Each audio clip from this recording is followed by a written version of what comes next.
Hi, Kanokre TV. This is Kanokre TV.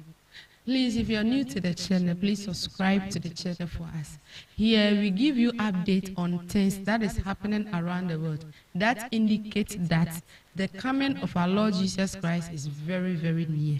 Enti mpacho eya na wa subscribe e dia maye wan na ensem mebre e koso e wo Middle East ho dane da edoso na mum eya na ye fa kakra bi na ye de amawo enti mpacho nya subscribe ya na wa subscribe dia maye na yenko Syria ensem na e koso e wo ho no sa ensem no e de oyeye pa e ba ni nyina ne se de from Monday ko no ya ye ban kan ni nyina ne se rebels bi asori a wo matu aban na wo ho no agu asese sa Abraham ka say Assad owo Russia for enchen ya wakwa akote se ekura akwakote okra akote na sansem bebre ekoso wo Syria ho no videos aba bebre kire se sa papa na ne timo de ankasa owe prison bi a wafa nipa gu ho ya wo tocha wo mo a oren ho emfa amane se ya betu na abaye agu de bi kura wani beje na US fo bi nso so apapai chese ukoduru ho a na wacho e do wato prison sa fo ni nyina nso bi apiepie a ye ni jesem e wo ho enti no numu na Prime Minister Benjamin Netanyahu aye video bi dia pa wono no de o kasa kire Iran for because said ye nyina enim no Iran ayi bibia ko wu a ebekra Iran sankra Iran anaze okra Russia enti Iran and Russia for the eba ne say ye support bibi akosam ne etutrasam dia omoye number 1 na eno na Prime Minister kire say in a text search message in recent months, Prime Minister says Iranian axis is falling apart due to a chain reaction set off by Israel, caused to transform Middle East into a beacon of prosperity. And he's speaking in English with Persian subtitle. Netanyahu pointed out that Iran leaders spent over $30 billion supporting Assad in Syria before his regime collapsed into dust. And you know, or catch Iran for Timamufone said, the Assad, or yeah, man, who ye dinin na a Kamani. Kamanio, and our supporter, Mechida Ayitola, Iran's supreme leader. Mu leader no support over 30 billion sika yanka umbetum dia ye mukuro yie no and what they support Assad enti no or show mun cry say one day we appeal to Iran citizen that says one day Iran will be free ni nyina na say the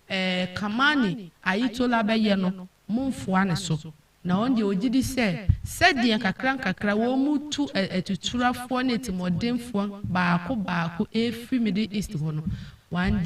day said the Syria for ho adwo mo no Iran so Iran will be free.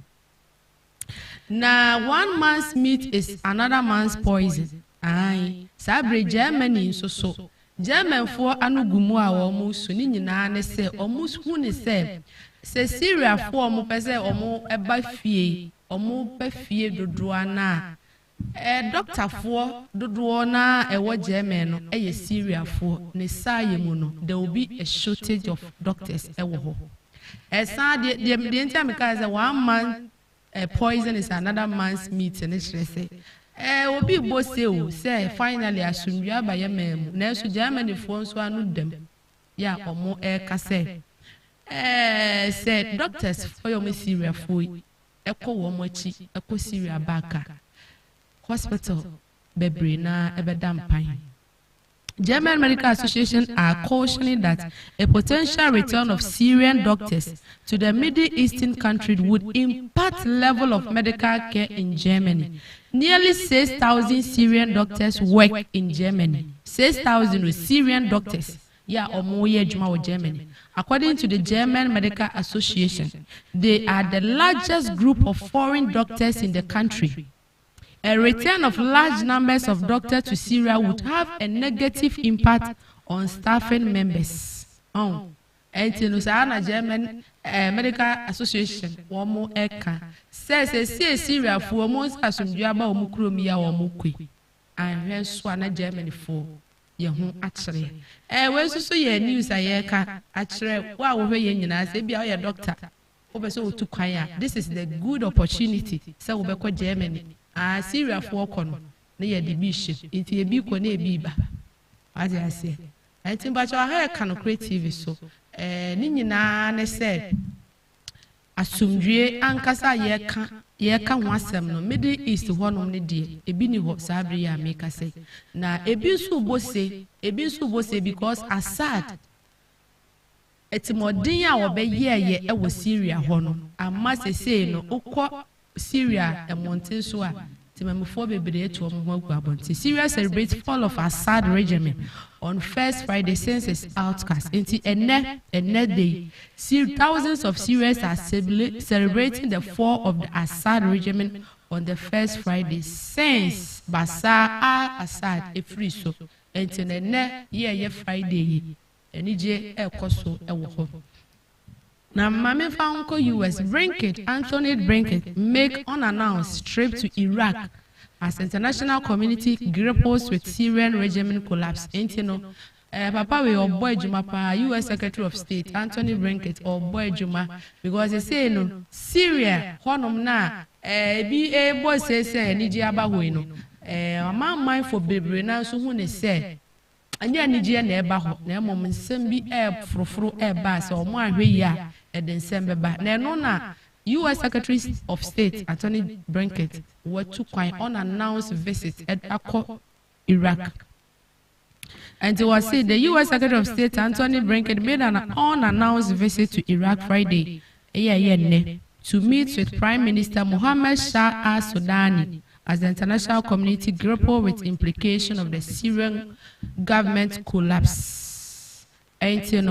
as the US work with 8 key regional partners like Iraq, there is particular focus on ensuring that any interim government also makes sure that Syria is not used as a base for terrorism.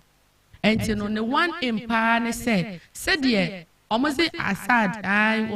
yes, were free one. They are going to make sure, say, another government also fasa kronu enye for a state of tourism and I say meyena to trust somebody analysis for and sorry ewo na eno na US for near bi papa yeah Anthony Blinken or boy Juma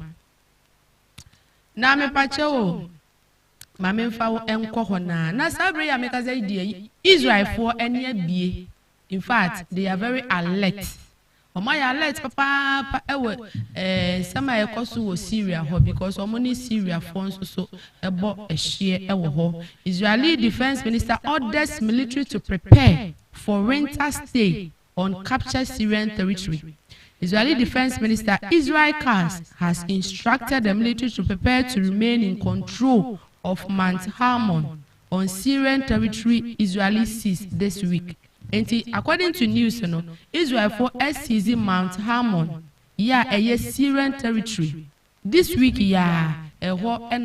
Defense Minister Israel Katz or says they say the Israel for military for no omoko siripe. That was our territory because omon pese San sem na ekoko so na Hamas na Hezbollah na we say the Syria for rebels say we money da hopa ya Defense Minister Israel Katz no or instructing military for say omon prepare pa e wo ho na Jordan so ebe host summit e was Syria Jordan to host summit on Syria with US, EU, Turkey and Arab diplomats. Syrians and semi Jordan will host a summit on Syria over the weekend with foreign ministers from Western and Arab nations. Top diplomats will meet on Saturday in the Jordanese coastal city of Aqaba to discuss ways to support a smooth transition process led by the Syrian. And it's a summit here. Turkey for beba, Arab diplomats beba, EU beba, US for beba, Egypt for one wife for Saudi Arabia for United. So summit in said they want to make sure there is a smooth transition of power. It was Syria. What they say about the Assad, the Yakata, Nechikura. waka Russia ho minim se Russia Putin be ma no dibie bi ewo Russia ho dia ene ono na asem ewo ho ayo mame fa mienu bi nka ho na enne ye sorry we ye nsema ekoso ewo Middle East ho na NATO chief wa warning for the warning biaba warns that Putin wants long-term confrontation with Europe after Ukraine. Enti papai NATO Secretary General Mark Rutte warned on Thursday that Russia President Vladimir Putin wants long-term confrontation with Europe as he urged Europeans to press their government to ramp up defense spending. Enti ore ya friend Mark Rutte ya wo ye NATO Secretary General what the one in Biaba ya what ma Europe countries ni nyina according to him no was say Putin a long term confrontation with Europe. Enti no all European countries said they should ramp up their defense spending. In fact akodi no first na obi in case say be around the 1 billion is omo increasing nko 5 billion omo mpa akodi more den emfa ngugu ho e say omo ne say Putin every Ukraine and I say Putin epe Europe and tokwa ankasa ayo mame fa ba kumienu bi nka ho na yemfa ensi wa ha mbacho ha kan create TV ya na wa subscribe efa amaye pa na Israel grabbed lands in Golan Heights warns villagers to stay home. And the Israeli force also bomb weapons depot in Saudi Syria and capital Damascus, Israeli media report. And the Prime Minister Benjamin Netanyahu says he orders Israeli force to grab a buffer zone in the Golan Heights established by the 1947 ceasefire agreement with Syria after a lightning advance by Syrian opposition force ended Bashar al-Assad. Netanyahu said on Sunday that the decade-old agreement had collapsed and that Syrian soldiers has abandoned their position, necessitating the Israeli takeover. And in 1974, an agreement, agreement a Golan Heights ho baby, now say Syria for and Omako for and a be control. Now, according to the ended Bashar al-Assad rule, no, sa baby na Golan Heights ho no. Syria for abandon ho ne eno na Prime Minister chere say eno amma kwan e ma say Israel for take over e ho say dem dey kind Israel for say o mani abie say wan in fact bibie ni wo be cross ya wo mu hu o mani abie pa e wo Middle East ho. Prime Minister is looking out for a new Middle East for France to kwa bia na enimu enti mpacho aya na wa subscribe dem enne ha na brebe me kwan me ye eja o wade nyankopon ya doma na wasa ahia da foforo na me ne de me chia ye maame Mrs. Destiny J ai wade nyankopon share pa na ya papa so wade enhira no na wa so a wo hweye Mama Christy wade nyankopon shira pa se de bia wo jebre na wo hwe Kano Create TV. Eradin Shah, a cameraman, so blessing, just as blessing.